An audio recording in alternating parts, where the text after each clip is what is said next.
नमस्कार। आप सभी का संस्कृत साहित्य चैनल में स्वागत और अभिनंदन। आज हम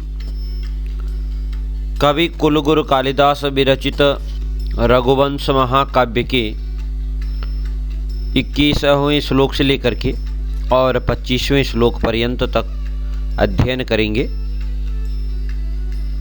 श्लोक इस प्रकार से हैं। जुगोपात्मानमत्रस्तो भेजे धर्ममनातुरः अग्रध्नुः आददेशोऽर्थम् असक्तः सुखमन्वभूत् ज्ञाने मौनं क्षमासक्तौ त्यागी श्लाघा विपर्ययः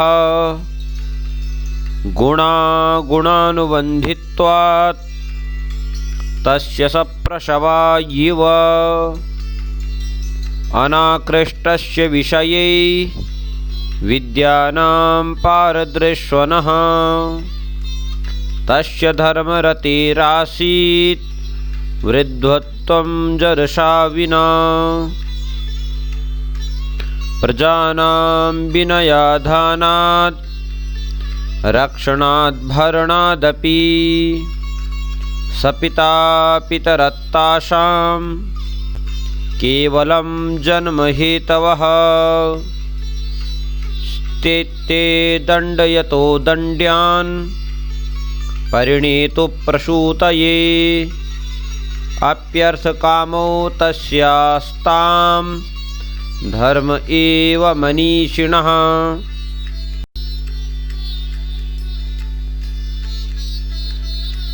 21वां श्लोक इस प्रकार से। जुगोपात्मानं अत्रस्तो भेजे धर्ममनातुरः अग्रध्नुः आददेशोऽर्थम् असक्तः सुखमन्वभूत्। अर्थात श्लोक का अन्वय इस प्रकार से कर सकते हैं।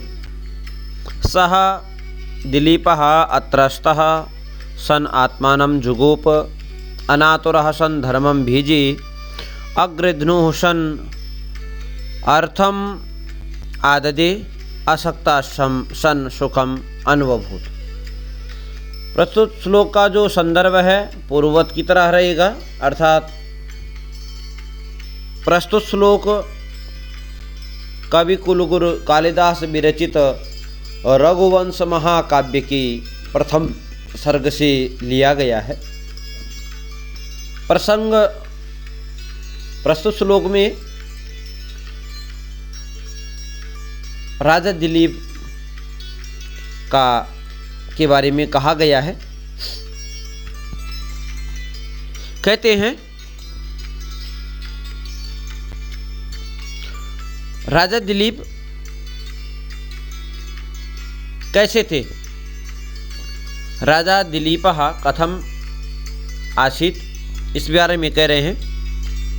सह अत्रस्तः, कहते हैं प्रायः लोग भयभीत जब होते हैं तो शरीर की रक्षा करते हैं।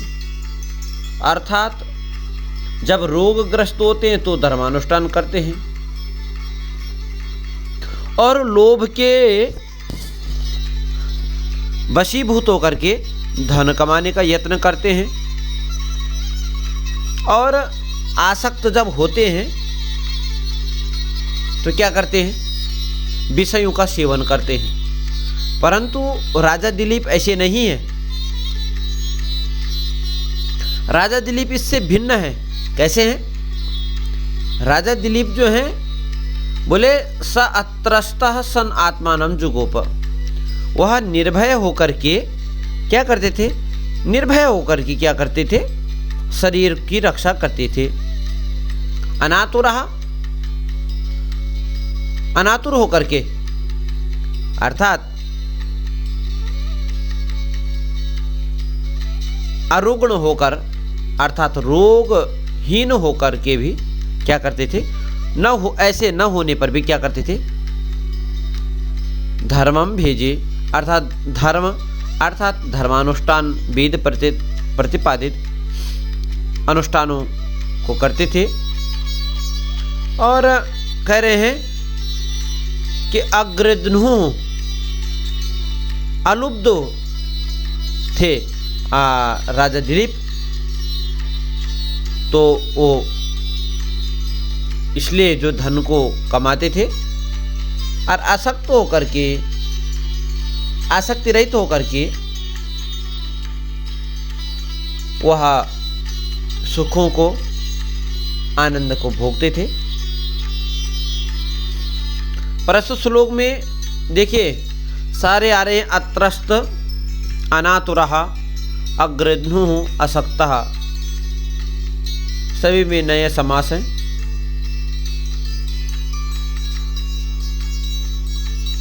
प्रस्तुत श्लोक में ये भी कहा गया है कि राजा दिलीप निर्भय होकर के शरीर की रक्षा करते थे,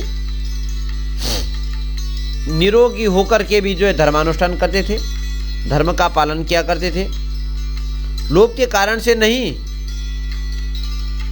अपितु अलुप्त होकर के धन का अर्जन करते थे और आसक्ति रहित होकर के सुख कामनाओं को भोगते थे।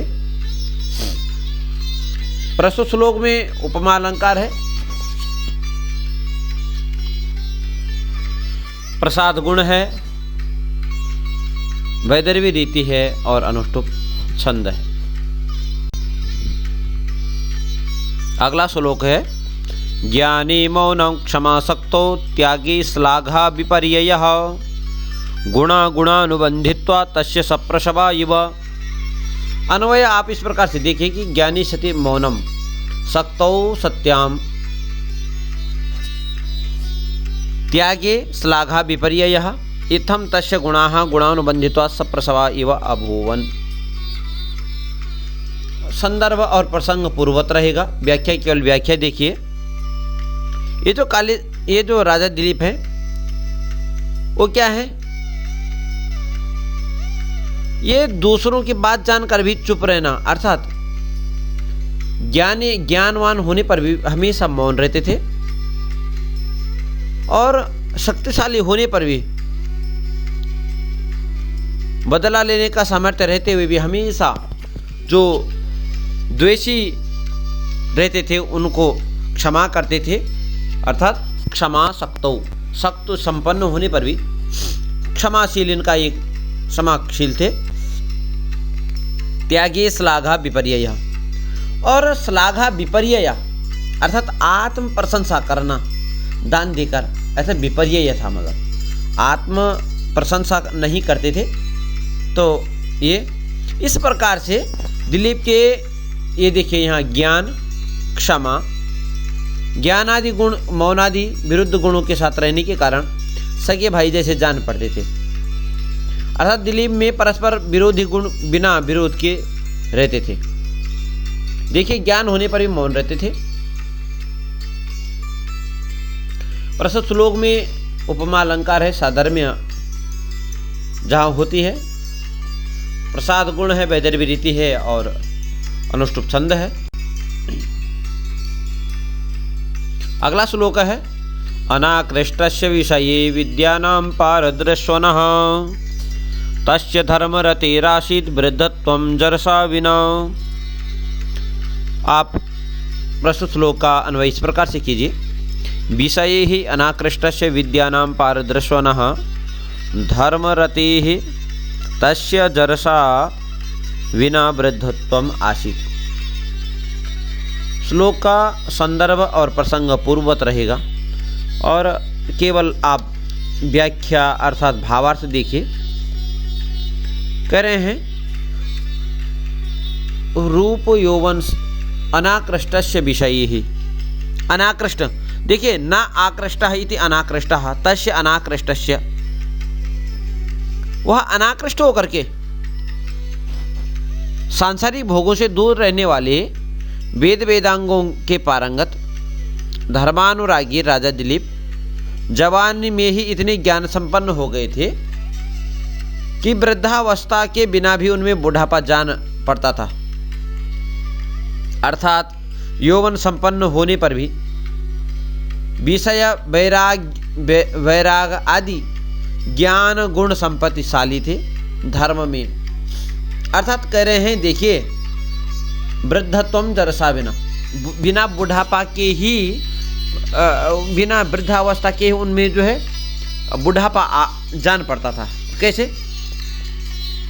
क्योंकि कह रहे हैं कि विषयों में, अर्थात यौवन संपन्न होने पर भी क्या था उनमें? विषय वैराग्य, ज्ञान संपन्न, धर्म का ये अनुष्ठान करते थे, वेद प्रतिपादित। तो उससे ऐसा लगता था कि राजा दिलीप जो है वृद्धावस्था न होने पर भी अभी तो रूप यौवन संपन्न है, तो ज्ञान में बड़े बूढ़े जान पड़ते थे, अर्थात ज्ञान संपन्न। श्लोक में वही है, उपमा अलंकार है, प्रसाद वैदर्भ्य और अनुष्टुप छंद है। अगला श्लोक देखिए।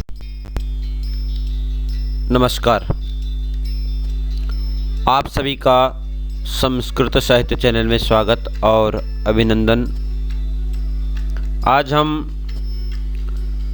कवि कुलगुरु कालिदास विरचित रघुवंश महाकाव्य के 21वें श्लोक से लेकर के और 25वें श्लोक पर्यंत तक अध्ययन करेंगे। श्लोक इस प्रकार से हैं।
अगला श्लोक है, स्थिते दंड्य यतो दंड्यान परिणेतु प्रसूतये अप्यर्थ कामौ तस्याताः धर्म एव मनीषिणः। श्लोक का अन्वय इस प्रकार से कर सकते हैं, दंड्यान एव स्थिते दंडयतः प्रसूतये परिणेयुः मनीषिणः तस्य अर्थ कामो अपि धर्म एव आस्ताम्। संदर्भ प्रसंग पूर्ववत की तरह रहेगा। देखिए, प्रस्तुत श्लोक में राजा दिलीप कैसे थे उसके बारे में कह रहे हैं। राजा दिलीप जो है वो लोक मर्यादा की रक्षा के लिए अपराधियों को अपराध के अनुकूल दंड देने वाले हैं।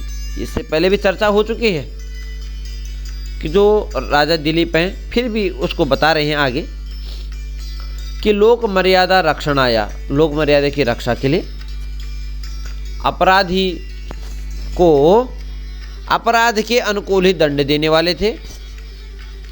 केवल पुत्र के लिए विवाह करने वाले विद्वान राजा दिलीप का अर्थ और काम भी धर्म ही था। अप्यर्थ कामो तस्याताः धर्म एवं मनीषिणः, अर्थात राजा दिलीप का अर्थ और काम भी धर्म था।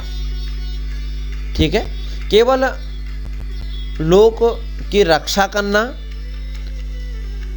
और उनको अपराधियों को उनके अनुकूल केवल दंड देना नहीं था, अपितु क्या करते थे, उनका विवाह संस्कार, अर्थात केवल पुत्र के लिए विवाह करने वाले विद्वान राजा दिलीप का अर्थ और काम भी धर्म ही था। प्रस्तुत श्लोक में भी